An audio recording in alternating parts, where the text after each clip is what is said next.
Hello everyone, this is part 13 of What If Naruto Was Betrayed and Turns Evil, and I hope you guys enjoy this video and to like, to subscribe, to see more comment down below. Now let's start the intro. They call me a god. They call me a god. They call me a god. Wave. Alright people, straight file line. Shouted Tayuya as she held a clipboard. Roll call. What do we need roll call for? Everyone's here, said Karen. Because you dumb bitch. Do you even know where you're supposed to be positioned at during the war? You don't, so don't even say anything, shouted Tayuya. Now, for the first squad, we have no eyebrows man, laughed Tayuya. It's Zabuza, you fucking little girl, shouted an angry Zabuza.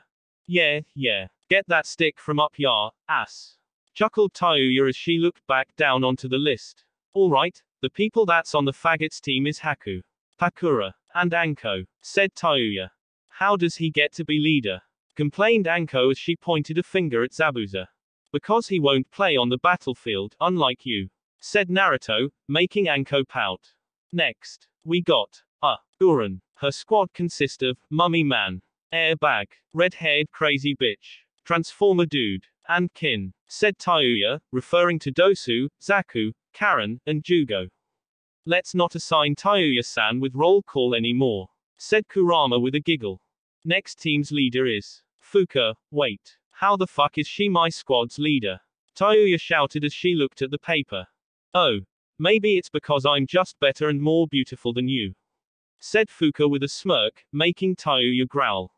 Fuck you, she said under her breath. In her squad is Isaribi, the fucked up twins, wannabe shark boy, Fatus, spider freak, and yours truly, she finished, referring to Sakananda-kon, Sugetsu, Jirobo, Kidomaru, and herself. What about us? Asked Fu as she pointed to herself and Yakumo.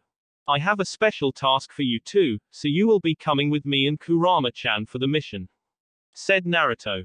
Hi. Fu and Yakumo saluted. Well, that should be it, said Tayuya. Wait, shouted a voice from behind the wave ninja.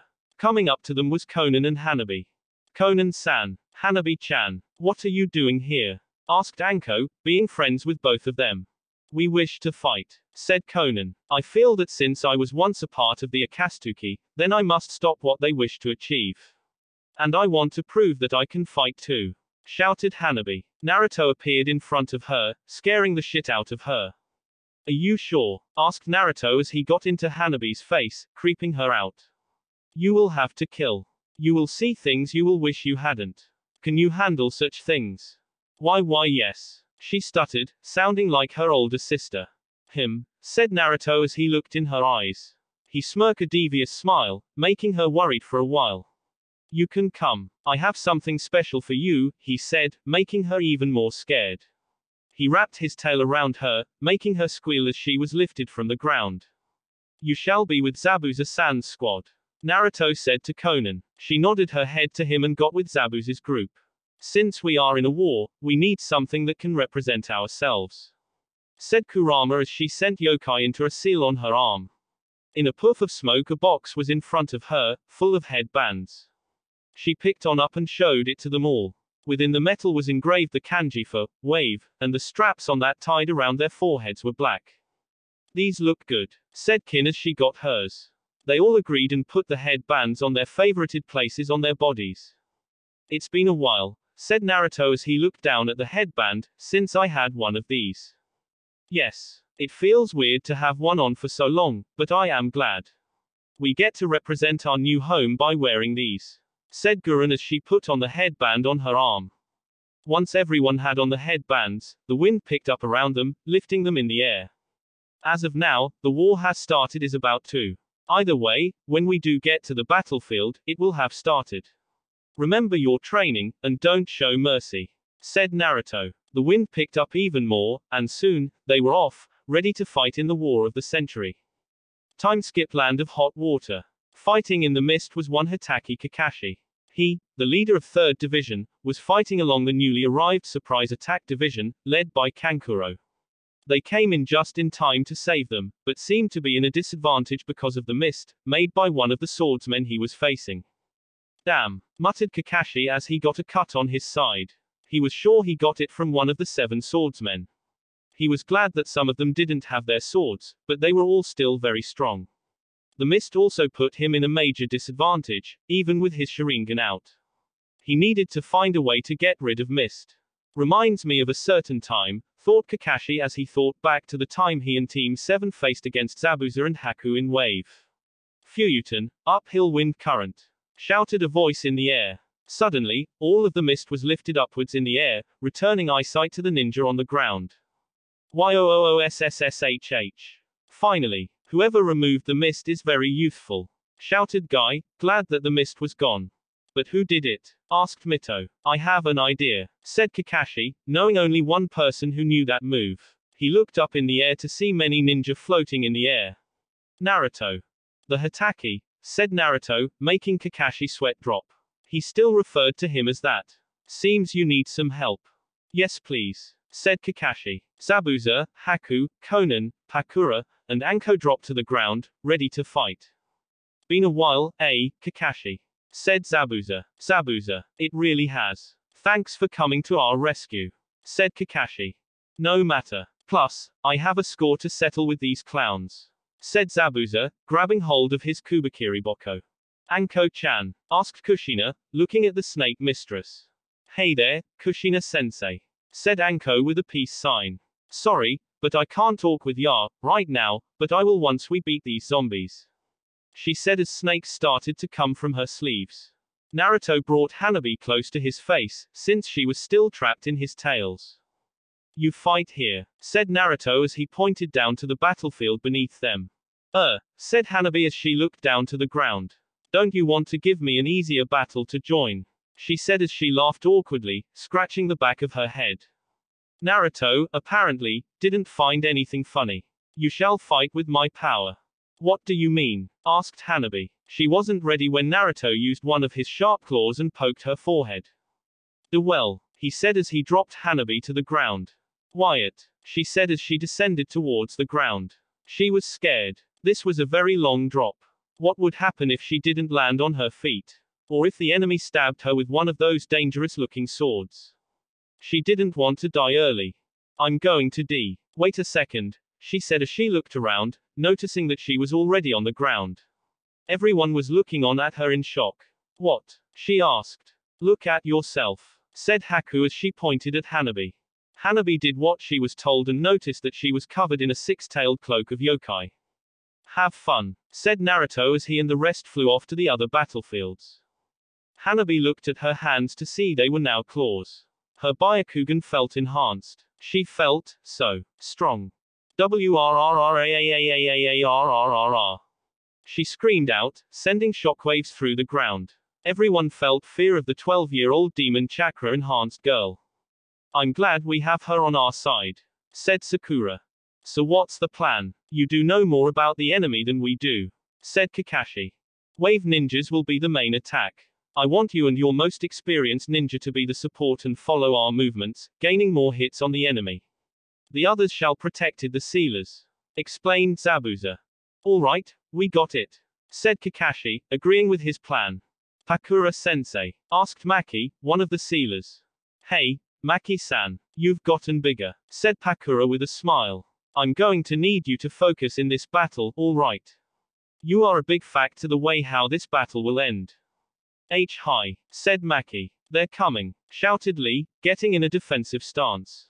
Let's go, said Conan, turning into paper. Order of the Land of Frost and the Land of Lightning. Naruto and the other wave ninja flew into the scene of thousands of white Zetsus facing up against thousands of shinobi of the allied force. Good luck, said Naruto, dropping Dosu, Kin, Zaku, Guren, Jugo, and Karen and flew off with the others. Charge, shouted Zaku as he used his wind blasters and flew into the fight. Dosu landed on the ground with a large crater forming underneath him. He landed on a white Zetsu, instantly killing it from the force of Dosu.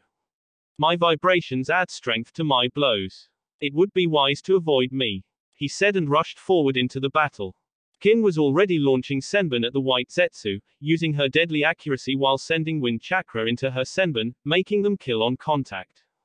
You all will have a problem facing me, she said as she started to bring out her needles with bells on them. Chains erupted from Karen's back as she stabbed through a row of White Zetsu. CCHHHAAA.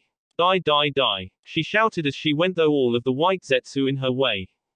Jugo was using his curse mark to the fullest, morphing his body parts into deadly weapons of mass destruction. 4-wave, he said as he slashed through a White Zetsu. Over 20 White Zetsu jumped up towards Gurren, but were all engulfed in a wall of crystal, trapped inside. I'm the wrong one to get on my bad side, said Gurren as she tapped the crystal, shattering it and all of the White Zetsus trapped inside. Northwestern coast of the Land of Lightning. Naruto flew over the water and dropped Sugetsu and Isaribi in the water. Time to decapitate some fuckers, shouted Sugetsu as he landed in the water. Let's make this quick, Sugetsu-kun, said Isaribi as she entered her Kaima form and landed in the water. Naruto dropped Fuka, Tayuya, Kidomaru, Jirobo, and Sakan on the ground, and taking off in a different direction. Hey, I remember those guys, said Choji, pointing at the X-Sound ninja. Don't worry about them, Choji. They're on our side, said Shikamaru, seeing Kidomaru use his spider web and trap some of the White Zetsu. Land of Hot Water. Hanabi, still having Naruto's yokai cloak around her, landed in front of Gary, one of the ninja brought back to fight against the enemy. Rah! Shouted Hanabi as she charged forward with a clawed fingertips. She went for some quick jabs, still retaining to the Hyuga-style taijutsu, but were blocked by the man. Gary pushed forward and sent a punch at Hanabi's face, an explosion occurring. The dead man showed no emotion when Hanabi blasted back towards him, the cloak protecting her from any harm. She clawed through his whole body, cutting it in half. Who's next? She shouted as her enhanced Byakugan looked around to find another opponent, letting one of the sealers seal up Gary's body. Haku had a mob of White Zetsuses and won the 7 swordsmen, Akebi no Jinin, wielder of the helmet splitter, Kabutawari, trapped inside her demonic ice mirrors technique. Haku appeared in the middle of the mob and quickly went to work. She made 2 swords of ice from the frosty air and slashed at 3 of the White Zetsus in front of her.